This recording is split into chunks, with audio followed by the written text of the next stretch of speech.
www.potonapoto www.potonapoto.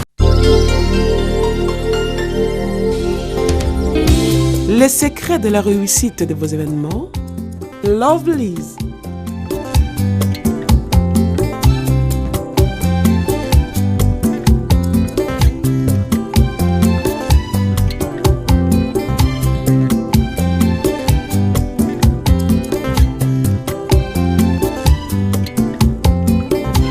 It's simple.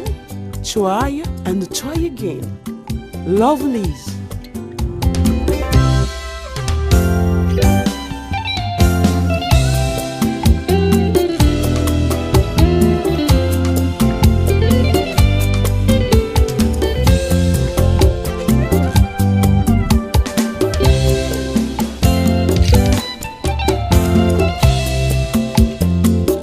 Lovelyz événementiel, c'est l'excellence à votre service.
Bonjour Papi la. Ouais, bonjour Radeko. Namoni a bien habillé, noir toujours parce que tozo lela na ba o bazo lela grand prêtre Grévi Foutila Matita lié bozo la mboa à père de maman nae namoni présence na yo est vraiment remarquable. Ouais, vraiment, donc merci. Donc, oui, quand nous sommes là, oui, Grévi Foutila liébo, Aza mécène Abiswa Mouné de la Kati, et puis Aza parmi les grands Salim Arambébélé par le roi de la forêt. D'abord, Aza paie ami à président Nangawe Rasson. Et en gros, ce bon biso tu es Anna mort qui boye, tu es pour la matanga ya maman Nabiso, maman Janine Oatiki biso Aza maman ya Grévi Foutila liébo.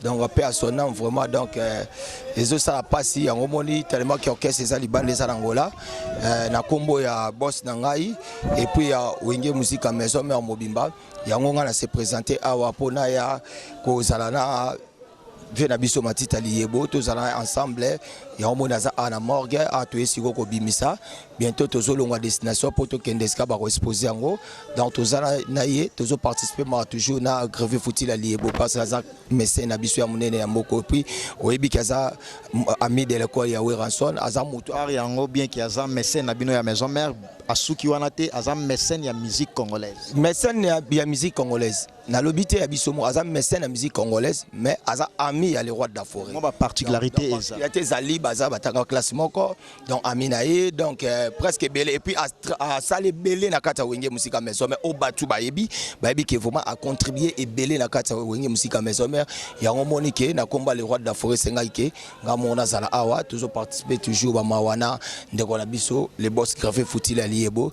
En tout cas personnel à notre maman Janine vraiment au moins nzambe mutazwaka nzambe pe mutapesaka tozana eloko toko juger pa ya nzambe te pona eloko basengili wa de liwe za destin nzambe nzambe mututa tindaka nzambe pe mutaya kopesaka donc message ya suka Papi le Prince parce que tozo lela na ba o bazo lela toye lelo na morgue kobimisa mama o azalaki ya biso atiki biso personnel encore une fois de plus ba otala yo na poto site ya munene o ya la suivi partout sur tous les 6 continents du monde message de paix na bato nyonso to ba otala ba fan na maison mère ba fan ya musique congolaise ainsi que ba o balinga mécène ya munene o to tikala na Grevy Futila Matita Liebo ainsi que océan hein fleuve Matita Futila. Ouais, au moins, tu as dit pour la coléla, donc on a collé bateau participe d'abord mawa na les boss qui veulent foutre la Matita Liebo, n'engue maman tiki biso, tout ça vraiment donc on a contribué dans Oyangwana et puis fait des meilleurs donc na batunya surtout bazo talanga et surtout ba fanatique non toi poto la poto donc des bozo talabiso donc fait des meilleurs talagande to côté 2017 donc mon proclamation on nzamba sali tarabiso toujours 10 poto côté 2017 parce que belé ba côté ba suki na 2016 mais nzambe mutasali grâce que ngana yo potanga zo sala proclamation na biso to zalagité donc yemo mutakoti biso donc vraiment yango ba meilleur fait na batu bazo talanga partout na poto mais boyebi que toi na matanga moi na boire rapé batu ça te moi pe na sala les atépoisa matanga donc ceux qui to sisi ko kunda mama après siko to sa une mission o izarasiko ya biso mibale ndenge poto lingela papi le prince aloba mais pour le moment vraiment naza vraiment na likamna rolobate mingi sara ketien donc na se présenter à wana kombo ya boss nanga le roi de la forêt na wenge musique maison mère tellement bazana katangola ya omoninga na che na sali présence pona ko lela na mécène na biso munene o baby grand pena o sali belé o contribuer belé na wenge musique maison mère ils a Grevy Futila Matita Liebo zola mbosinga mfumo abima imoko. Merci beaucoup, là c'était de la part de Papy le Prince, l'un des marketeurs de l'orchestre Cher à Ouiranson, qui est Wenge Musica Maison Mère. Big salutation à toi, la mine devant, les patrons de ces sites, les big boss. Merci, nous sommes toujours sur www.potonapoto.com, les sites meilleurs, les sites grands. Merci également à toi, parce que nous plairons ensemble avec toi. Fleuve Futila. Babi de Parigo, à Paris, délégation Mounene Baye, à Poto la maman Nabiso. Alors la série continue toujours des interventions des uns et des autres.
continue toujours. Nous recevons pour vous Piroger Mwanamboka, l'un des marketeurs du groupe Wenga Musica Maison Mère, l'orchestre cher à Weranson, le roi de la forêt. Bonjour Piroger. Ouais, bonjour, mon prince. Oui, awa, Grévi Foutila Matita Liebo, Oaza mécène de la musique congolaise, particulièrement à Wenga Musica Maison Mère. Aza prouvé, à autre père de maman Naye également. Mon présence est remarquable. Vous avez représenté Wenga Musica Maison Mère ou Weranson particulièrement. Ouais, donc, on a représenté valablement le roi de la forêt, Weranson, où Aza absent dans le pays. Donc, Aza a tourné en Angola. Na minute auto sur Aza Katia Lukapa, ba obet appelé Lelo. Donc, à Epsinga, concert à Lelo, a dédié en haut, na maman a Grévi Foutila Liebo, ya Outi Gotika Biso. Yango na combo ya patron na Weranson, le roi de la forêt. Na combo ya Wenga Musica Maison Mère, na zo présenté ba condoléances na famille Foutila, na famille à Liebo. Vena biso Grévi Matita, en tout cas to pesa ba courage. En tout cas, on a un prêtre moutana mongo mazole la maman makasi boye et elle a sa valeur à ba maman. Donc Grévi Foutila bena kangami akwei azota la mbongo na été, azota la bilambate, azota la batute mais akwei azole la maman. Et c'est là batubaya bal tele misae et là c'est grandeur nini maman azalaki et pas ya moi nae Grévi Foutila. Donc alors la monika que non Maison Mère bazar non Maison Mère bazar représenté mais la moni couche nyos tout eza awa vedi ezolo bageno aza vraiment homme social et puis aimable. Non, tant que ça homme social ba yeba ngona batunde ba Hollanda yo na na ebi bolamu ya Grévi Foutila te na nga bénéficier na bolamu ya Grévi Foutila te lelo na kati ya Congo mobimba muta otomo la musapa wanga na Liebo ate donc mutu tout ata ndambu Liebo asala quelque chose pour na yo. Oh, tout le monde est un échantillon. C'est là que la mingi tozo mona. Donc, au Zanga Routou, la place est au Zanga Po. Batou Baoya de partout, monde entier. Batou Souba Fouti, billet avion, Bazoya, pour que Baya ou l'Elisa, Liebo. Balobi, Moninga Malamu, Baya Barana Tanga Passi. Donc, Grévi Fouti, la Idarabiso, Assa Sarabiso, si vous n'avez pas vu Likambo. Donc, Babiso, contribution à Biso, et sa présence. Vous comprenez? Pour y en aller. Ana mamango parce que biso présence na biso et la contribution na biso to consoler donc yangwana quoi oui consoler yangwana comme ça interview pour à l'occasion ya matanga ya maman Grévi Foutila message no repé ça bato nyos batalo partout dans le monde à travers poto na poto message clé et puis ba condoléances na yo aux présentants on a banani non message ezala que au moni tango aux amutu yeba ovana na batu yeba ozala na batu yango nde efutaka eza mbongo te eza amour du prochain vous comprenez ezala na savoir vivre na batu okomona mpenza esika yo ozwi likambu batu baoya vous comprenez mpe likambu na yo ekozala na valeur exemple ya Grévi Foutila mobali ya Malili Nzumba talaka Malili Nzumba atiki mpenza Lwanda aye kolela bokilo atali batango wana